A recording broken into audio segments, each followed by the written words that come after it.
नमस्कार and welcome. मैं हूं जया सिन्हा और रंग तरंग के इस खास अंक में आप सभी का बहुत स्वागत है। हफ्ते दर हफ्ते हमारी कोशिश होती है कि रंग तरंग के माध्यम से आपको भारत की समृद्ध संस्कृति और विरासत से रूबरू करा सके, आपकी मुलाकात करा सके उन कला साधकों से जो पूरा अपना जीवन समर्पित कर देते हैं भारत की कलाओं के संरक्षण के लिए। तो देर कैसे शुरुआत करते हैं रंग तरंग की। सबसे पहले बात इस बेहद शानदार प्रदर्शनी की जिसमें इस वक्त मैं मौजूद हूँ। सृजन यानी कि एक नई शुरुआत, यानी कि उत्पत्ति। इस प्रदर्शनी में कैनवस के जरिए आर्टिस्ट ने कोशिश की है अपने भावों को सृजन से जोड़ते हुए इन कैनवस में रंग भरने की। प्रेम कुमार सिंह इनका नाम है। किस तरह से इनकी प्रदर्शनी दर्शकों को लुभा रही है, आइए शुरुआत में आपको दिखाते हैं इसकी एक झलक।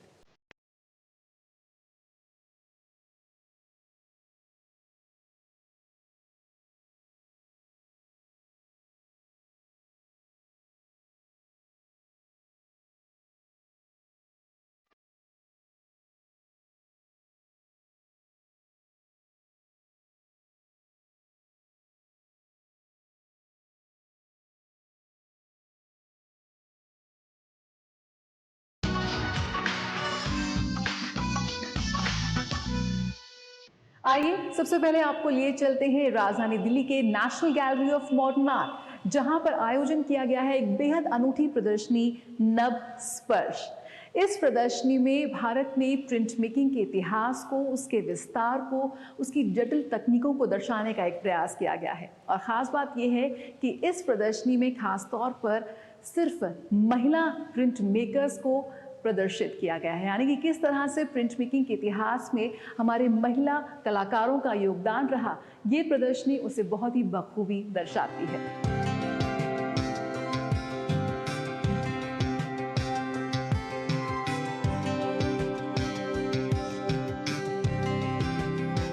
ये है प्रदर्शनी नभ स्पर्श, जो भारतीय महिला प्रिंट मेकर्स के अग्रणी भावना और अभिनव योगदान का जश्न मनाती है।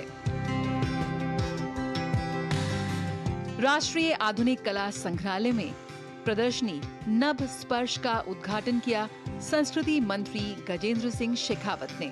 प्रिंट मेकिंग के क्षेत्र में भारतीय महिलाओं के गहन योगदान को पहचानने और उसका जश्न मनाने के लिए समर्पित ये एक अभूतपूर्व प्रदर्शनी है। एग्जीबिशन को कंसेप्चुअलाइज और क्यूरेट किया है एनजीएमए के डायरेक्टर जनरल डॉक्टर संजीव किशोर गौतम ने। निश्चित ही प्रिंट मेकिंग की दुनिया में एक बहुत बड़ा कंट्रीब्यूशन किया है, क्योंकि सामान्यतया डिजिटलाइजेशन के इस युग में जिस तरह से इस विधा को संबल की आवश्यकता है और इस विधा में जिस तरह का परिश्रम चल लगता है, जिस तरह का पेशेंस की आवश्यकता होती है, धीरे धीरे इसके प्रति रुझान कम हो रहा था। और मैं ये मानता हूँ कि एनजीएमए के इस प्रयास के चलते हुए जहाँ इस ख्याति नाम जगह पर नए आर्टिस्ट को मौका मिलेगा, उनको प्रोत्साहन भी मिलेगा, उनके काम को पहचान भी मिलेगी और उस पहचान के चलते हुए आने वाले समय में उनका इस विधा के साथ में जुड़े रहने का जो प्रेरणा है वो और अधिक बढ़ेगी। जब छापा कला की बात करते हैं तो प्रिंट मेकिंग में हमेशा से जो मेल डोमिनेंट रहे हैं, हमेशा ही मेल के ही हाथ में ज़्यादा रहा है। जब ईस्ट इंडिया कंपनी ने आके जब प्रिंट मेकिंग का शुरुआत भी किया था तो मेल को ही लेके उन्होंने कार्विंग करने के लिए और उसके टेक्निक को एक्सप्लोर करने के लिए अपने आइडिया को, अपने साहित्य को छाप के और लोग तक पहुंचाने के लिए काम शुरू किया था। तो मुझे लगा दिस इज द थिंग्स कि ये इससे बड़ा महिलाओं के लिए सम्मान का कोई विषय नहीं हो सकता महिला दिवस के, अंतर्राष्ट्रीय महिला दिवस के उपलक्ष्य में। तो इसलिए मैंने इस आइडिया को वहाँ से एक्सप्लोर किया। इस प्रदर्शनी का उद्देश्य उन अग्रणी कलाकारों की कहानियों को उजागर करना है और उन्हें आगे बढ़ाना है। ये प्रदर्शनी न केवल उनकी कलात्मक उपलब्धियों को उजागर करती है, बल्कि युवा पीढ़ी के लिए एक शैक्षिक मंच के रूप में भी कार्य करती है। इस प्रदर्शनी का उद्देश्य है प्रिंट मेकिंग की कला को आगे बढ़ाना। ऐसा पहली बार हो रहा है। I mean, इतने बिग स्केल का इवेंट और वो भी एनजीएमए में, ये पहली बार हो रहा है। और ये अभी जो भी विमेन प्रिंट मेकर्स जो अपने अर्ली स्टेज ऑफ करियर में है, उनके लिए काफ़ी एम्पावरिंग या फिर एक बोल सकते हैं कि इम्पॉर्टेंट एपिसोड है उनके आर्टिस्टिक करियर में। ये काफ़ी हम जनरली यंग प्रिंट मेकर्स कह सकते हैं या फिर हम जैसे मैरिड वुमेन्स हैं उनके लिए बहुत ही अच्छा प्लेटफॉर्म है ये जो नव स्पर्श दिया है एनजीएमए ने और सब लोगों ने मिलके इस तरह से मिनिस्ट्री ऑफ कल्चर ने इसमें पार्टिसिपेट किया है। इस प्रदर्शनी में प्रिंट मेकिंग के इतिहास से लेकर उसकी जटिल तकनीकों और समकालीन प्रगति को भी दर्शाया गया है। ये प्रदर्शनी न केवल प्रिंट मेकिंग के पारंपरिक पहलुओं पर प्रकाश डालती है, बल्कि ये भी दर्शाती है कि इस माध्यम की सीमाओं को आगे बढ़ाने के लिए किस तरह से नई तकनीकों को अपनाया जा रहा है। एनजीएमए के व्यापक संग्रह से ली गई ये प्रविष्टियां प्रिंट मेकिंग के विकास का एक व्यापक दृश्य प्रदान करती हैं। हम लोग बहुत यंग हैं और यंग प्रिंट मेकर्स को बहुत कम अपॉर्चुनिटीज़ मिलती है इतने बड़े एग्जीबिशन में पार्टिसिपेट या फिर ओपन कॉल के थ्रू यहाँ पे बुलाया जाए। हमेशा क्या होता है कि जो ऑलरेडी रिनाउंड है और ऑलरेडी जिनका नाम है उन प्रिंट मेकर्स को पहले अपॉर्चुनिटी मिलती है, तो this is very valuable thing for me और जितने भी मेरे साथ के पार्टिसिपेंट हैं उन सब के लिए। ये प्रदर्शनी दर्शकों को भारतीय प्रिंट मेकिंग की समृद्ध और बहुआयामी दुनिया के दर्शन कराती है। साथ ही भारत में प्रिंट मेकिंग के मौजूदा रूप और भावी पीढ़ी के कलाकारों को भी प्रेरित करती है। कीर्ति वधेरा की रिपोर्ट, रंग तरंग, डीडी न्यूज।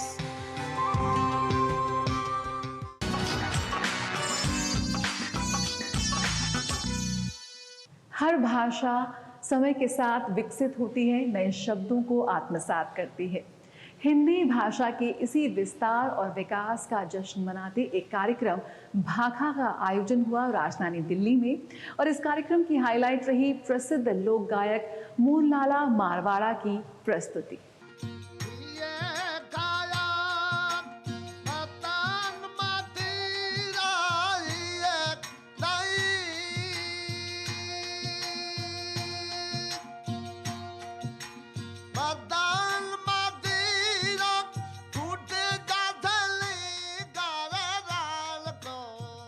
हिंदी भाषा समय के साथ विभिन्न रूपों और आकारों में विकसित होती आई है।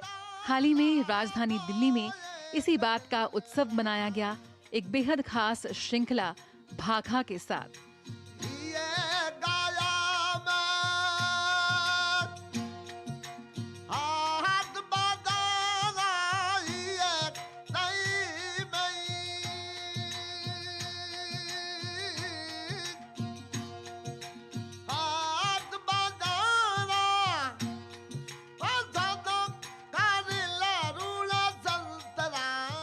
भाखा नामक एक नई श्रृंखला की शुरुआत हुई, जहां पर देश के मशहूर कलाकारों ने शिरकत की। तो मेरा भाई क्या क्या नहीं दा ना ना ना ना ना ना हाँ नहीं दा अरे सासरी है मेरी माँ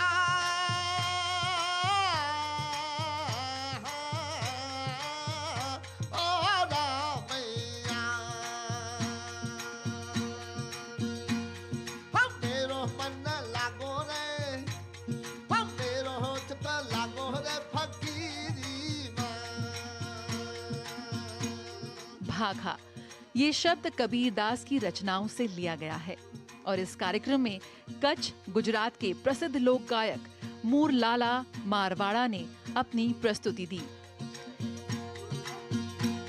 तो फिर मीरा बाई प्यारी माता को कहीं क्या मन लगा, क्या किया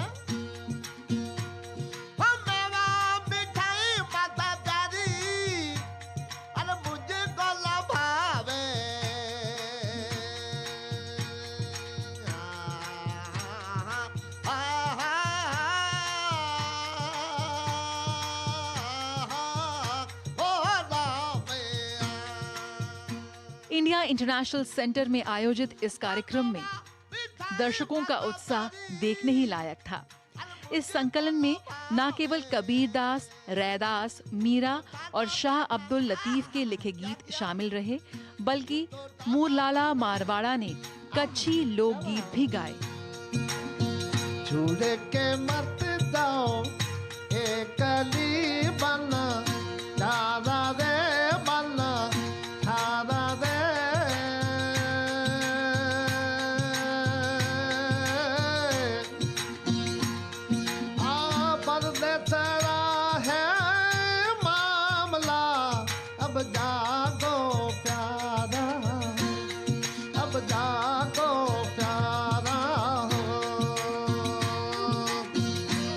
एक बेहद यादगार कार्यक्रम रहा, जहां पर दर्शक मंत्रमुग्ध हुए और उनकी तालियों ने इस कार्यक्रम की सफलता का उदाहरण पेश किया और उनकी तालियों की गूंज ने इस कार्यक्रम को सफल बनाया। अपना साहेब दिए महल बनाए बना ठाड़ा दे बना ठाड़ा दे। रंग तरंग, डीडी न्यूज। गरी गरी माँ बीन बजाए मल जा रहा हो।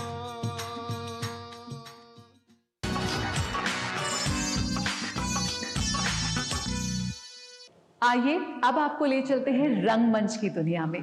छत्रपति शिवाजी महाराज, जिनकी शौर्य गाथा आज तक सुनाई जाती है। भारत के स्वाधीनता संग्राम के इस नायक की कहानियां आज भी हमें प्रेरित करती हैं। इसी कड़ी में राजधानी दिल्ली में छत्रपति शिवाजी महाराज के जीवन पर आधारित एक नाटक का मंचन किया गया। आइए आपको दिखाते हैं।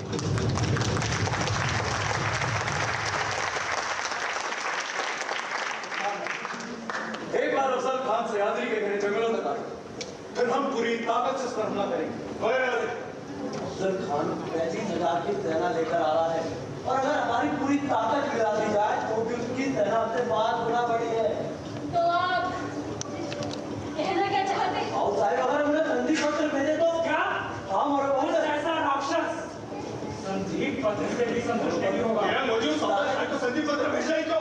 पिछले दिनों राजधानी दिल्ली के श्रीराम सेंटर में युवा रंगकर्मी व निर्देशक वरुण शर्मा के निर्देशन में हुआ छत्रपति शिवाजी महाराज, जिसमें मराठा वीर शिवाजी के जीवन के कुछ अध्याय मंच पर दिखाए गए। मुझे लगता है कि हमें अफजल खान को हराने के लिए कूटनीति का इस्तेमाल करना चाहिए। आप क्या चाहते हैं? हम उन्हें दावत पर बुलाएं। उन पर बैठे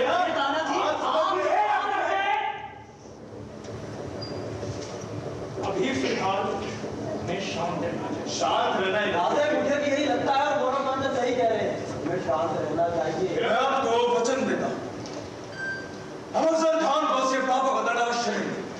हम कल ही प्रतापगढ़ के लिए निकलेंगे। जब तक मैं अफजल खान का कटा हुआ सर नहीं देख लेती, तब तक मैं चैन से नहीं सो सकती। शिव, अगर तुम ध्यान से जान विजय। शिवाजी को भारतीय समाज में नायक माना जाता है। उनके और उनके पुत्र संभाजी को लेकर कई भाषाओं में उपन्यास लिखे गए और देश भर में लगातार नाटकों का मंचन भी होता रहा है। छत्रपति शिवाजी महाराज प्रस्तुति में आज हम दर्शाने की कोशिश की किस तरीके संभाजी के जरिए जो छत्रपति शिवाजी महाराज के पुत्र हैं, जब उनको औरंगजेब कैद कर लेते हैं तो वो कहानी बताते हैं किस तरीके से छत्रपति शिवाजी महाराज ने अपने बल से, अपनी बुद्धि से स्वराज्य के लिए, स्वराज्य की स्थापना के लिए कार्य किए, मेहनत की और स्वराज्य को प्राप्त किया और कैसे उनको छत्रपति शिवाजी महाराज की उपाधि दी गई। हालांकि शिवाजी की भी दो छवियां हैं। एक छवि में वे मुगल और दूसरे मुस्लिम शासकों के खिलाफ संघर्ष करने वाले वीर हिंदू योद्धा हैं और दूसरे में महाराष्ट्र के पिछड़े समाज को जगाने वाले।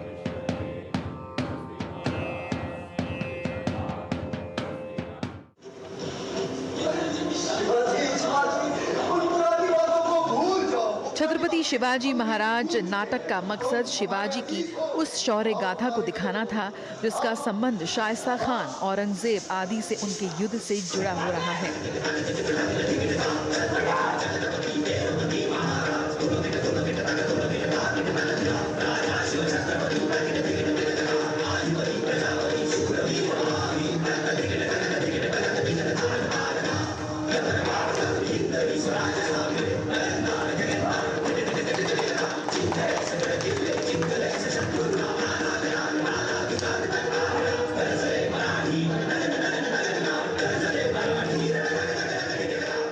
छत्रपति शिवाजी महाराज नाटक का मकसद शिवाजी की उस शौर्य गाथा को दिखाना था जिसका संबंध शाइस्ता खान, औरंगजेब आदि से उनके युद्ध से जुड़ा रहा है।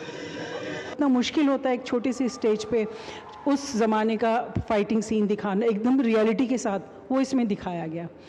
और कैरेक्टर की अगर हम बात करें तो छत्रपति शिवाजी महाराज में जो ईशान जैन, फिर बाजीराव जी की भूमिका में राहुल जी और उनकी मदर की भूमिका में नम्रता जी, और सभी कलाकारों ने अपने अपने चरित्र को बहुत बखूबी निभाया। ये कहानियाँ आज भी जनमानस में प्रचलित हैं।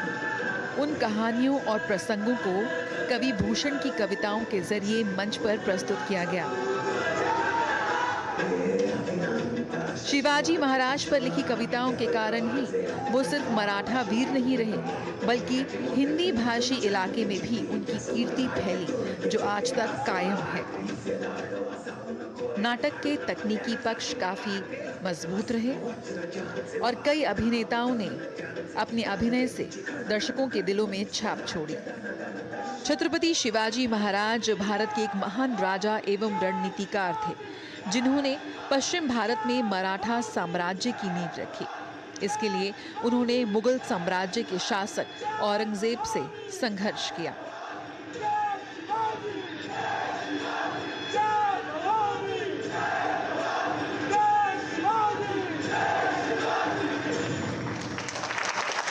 रंग तरंग, डीडी न्यूज़।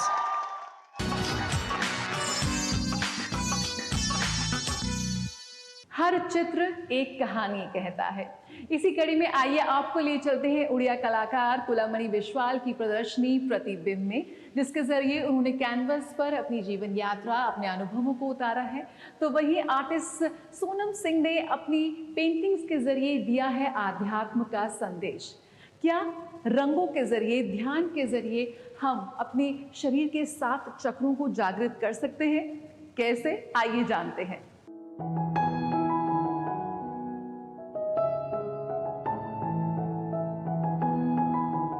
रंगों की दुनिया अपने अंदर न जाने जिंदगी के कितने उतार चढ़ाव को समेटे होती है।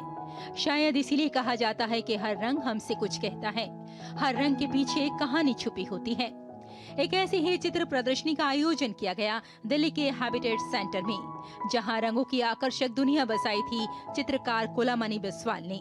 विषय था प्रतिबिंब। इस प्रतिबिंब में जीवन के कई रंग झिलमिला रहे थे।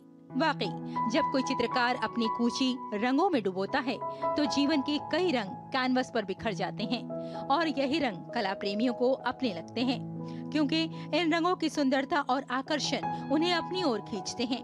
इनमें जहां प्रेम का रंग होता है, वहीं भक्ति के रंग भी साफ तौर पर देखे जा सकते हैं। हमारा पेंटिंग में जो सीनिक ब्यूटी है तो उसमें ज़्यादा दर्शाया गया है।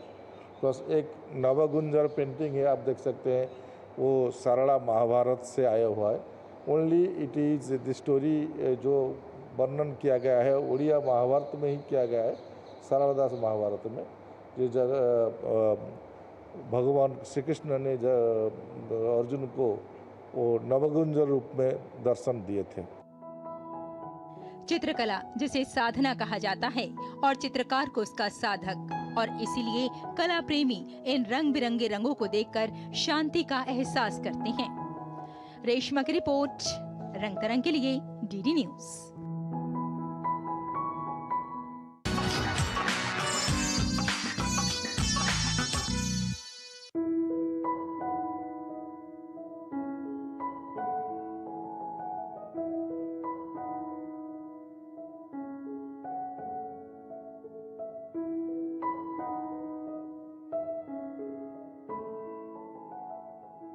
मैंने यहाँ पे अपनी पेंटिंग में ध्यान और चक्रास के बारे में बताने की कोशिश की है।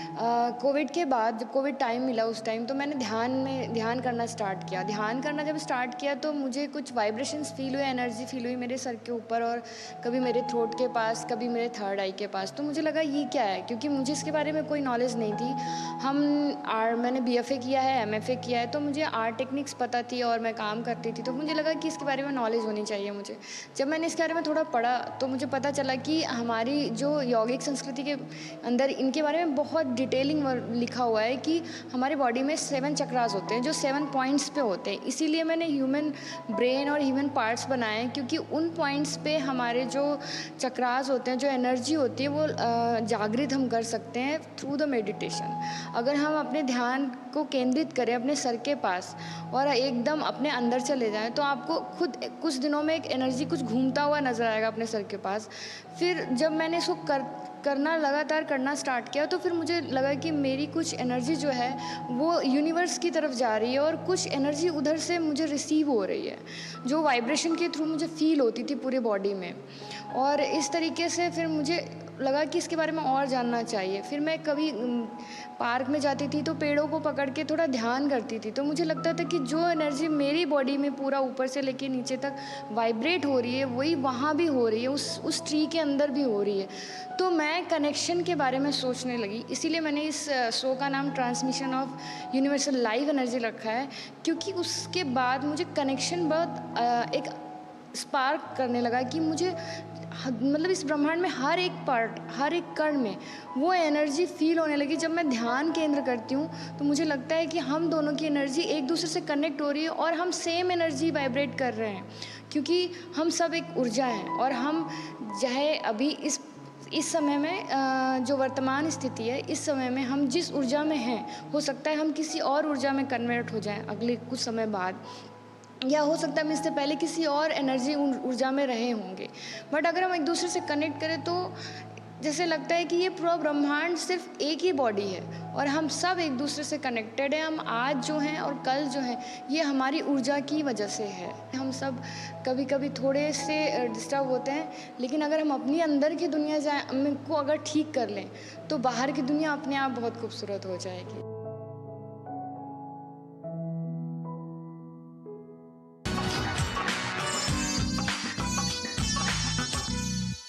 और आइए देख लेते हैं बीते हफ्ते कला और सांस्कृतिक जगत में क्या खास आयोजन रहे।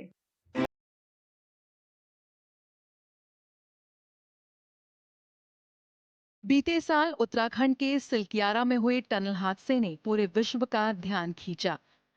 वो 17 दिन, ये पुस्तक सिलकियारा टनल हादसे की कहानी बयां करती है। कुमार राजीव रंजन सिंह द्वारा लिखी इस किताब वो 17 दिन पर साहित्य अकादमी सभागार में परिचर्चा का आयोजन किया गया। इस परिचर्चा में कला और लेखन जगत के कई गणमान्य लोगों ने शिरकत की। इस किताब के माध्यम से लेखक ने ये कहने का प्रयास किया कि इस तरह की घटनाओं को लिपिबद्ध करने का मतलब है निराशा में आशा का बीज बोना। इतिहास बन चुके किसी भी त्रासदी को रोचक तरीके से लिखना और उसमें हकीकत की तासीर को बनाए रखना किसी भी लेखक के लिए सबसे बड़ी चुनौती होती है। और इस चुनौती को काफी हद तक बड़ी सफलता से पार किया लेखक कुमार राजीव रंजन सिंह ने।